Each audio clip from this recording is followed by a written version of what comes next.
রাধে রাধে বন্ধুরা, আশা করছি তোমরা সবাই খুব ভালো আছো। আমিও খুব ভালো আছি। একটা নতুন ব্লগ ভিডিও নিয়ে তোমাদের কাছে চলে এসেছি। জানি আজকের ভিডিওটা একটা ছোট্ট ভিডিওই আর কি বানিয়েছি, যেহেতু আজকে এক জায়গায় আমি গেছিলাম, তো ওখানে যাওয়ার পর একটা মন্দির আমি চোখের সামনে দেখতে পাই। তো ভাবলাম তোমাদের সাথে এই মন্দিরটা শেয়ার করি। আমার ঠিক জানা ছিল না যে এই জায়গাতে কিন্তু এই মন্দিরটা রয়েছে। তো মন্দিরটা কিন্তু খুবই সুন্দর, তোমরা দেখো। আমি যতটা পেরেছি মন্দিরটার ক্লিপস তোমাদের সাথে শেয়ার করছি। আর তখন কিন্তু সন্ধ্যা বাজে 6:30। তো অলরেডি ওখানে কিন্তু পুজো শুরু হয়েছে। আর সেদিন ছিল 5 তারিখ, অর্থাৎ অমাবস্যা। তো অমাবস্যা উপলক্ষে কিন্তু সব মন্দিরেই, চারিপাশের মন্দিরেই কিন্তু মা কালীর পুজো হচ্ছিল। তো তো হঠাৎই আমি কিন্তু এইখান থেকে যখন যাচ্ছিলাম মন্দিরটার পাশ দিয়ে, তখনই দেখতে পেলাম যে এখানে কিন্তু অলরেডি আমি যখন পৌঁছালাম, কেমন একটা অলৌকিক বিষয় তোমরা দেখো। যেই মন্দিরের ওই সাইড দিয়ে আমি ক্রস করছি, সেই মুহূর্তে কিন্তু ওখানে ঢাকের আওয়াজ শুরু হলো। আর সবাই যারা উপস্থিত ছিল তারা ওখানে কিন্তু উলুধ্বনি দিচ্ছিল, কাসর বাজাচ্ছিল।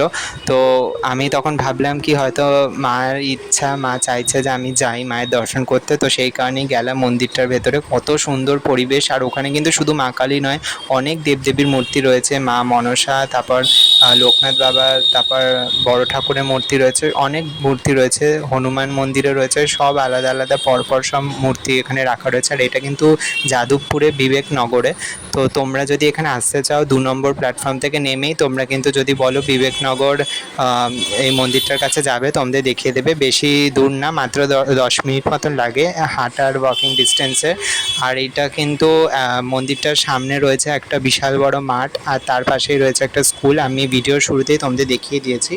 তো আমার তো খুবই ভালো লাগলো। আর ওখানে কিন্তু অনেক দর্শনার্থীরা এসেছিলো ওই টাইমটায়। আর আমি যে মা কালীর দর্শন করতে যাব, ঠিক তার কিছুক্ষণের আগেই মায়ের ঘরের গর্ভগৃহের কিন্তু পর্দাটা আটকে দেওয়া হয়েছিল।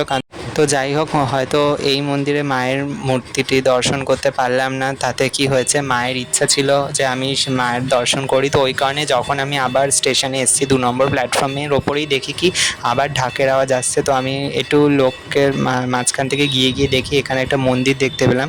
আর ওখানে কিন্তু ওই টাইমে একই সময় কিন্তু সেখানেও মা কালীর ওখানে আরতি হচ্ছিল, সন্ধ্যা আরতি। আর সেখানে অমাবস্যা পুজো হচ্ছিল। কত সুন্দর দেখো করে এখানে পুজো হচ্ছে। আর আজ দিনটা সত্যি আমার খুবই ভালো, কারণ স্টেশনে উঠেই দেখি আমার গুল্লু সোনার মতনই আরেকটা গোপাল সোনাকে নিয়ে এক ভক্ত স্টেশনে ট্রেন ধরবে বলে অপেক্ষা করছে। তো বন্ধুরা, ভিডিওটা আজকে এতটুকুনই থাকলো। দেখা হচ্ছে আরও একটি নতুন ভিডিওতে। রাধে রাধে। আর তোমাদের দেখো এখানে কিন্তু তোমাদের সাথে আমি কিছু মন্দিরের এই বিগ্রহের ছবি শেয়ার করলাম। ভালো লাগলে প্লিজ লাইক করো, শেয়ার করো।